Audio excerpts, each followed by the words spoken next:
Let's look at verses 2 to 5 for the next lesson. God tells Samuel to go to Bethlehem. Interesting, considering that David will be the prototype for the coming Messiah.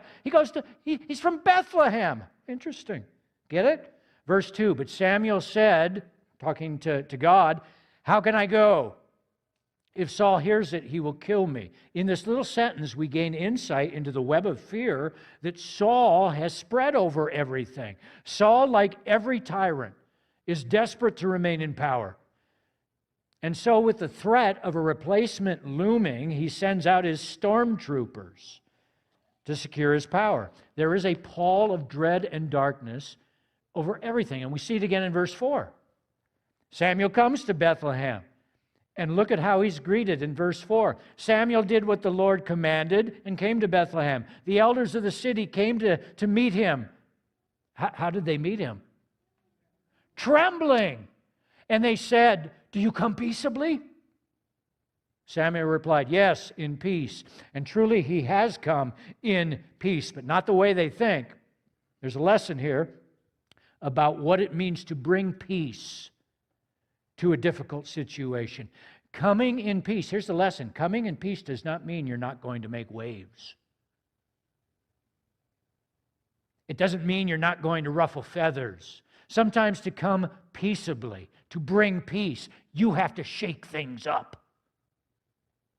You have to push back against what's wrong. It's like the family that finally decides to deal directly with the alcoholic in its midst, or the addict or the narcissist. Because until you fix what is wrong, there won't be any peace, no matter how calm things appear.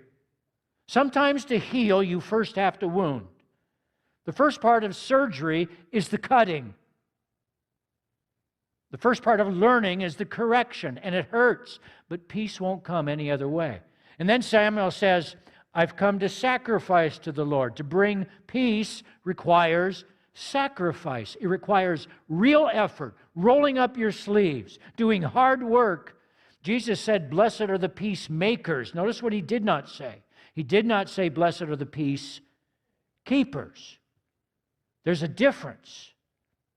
Peacekeepers do the easy thing. Peacekeepers come along and they sweep everything under the rug.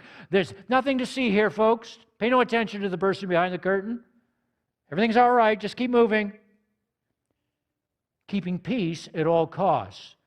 Demanding a ceasefire now. Peacemaking, though, is challenging, uncomfortable work.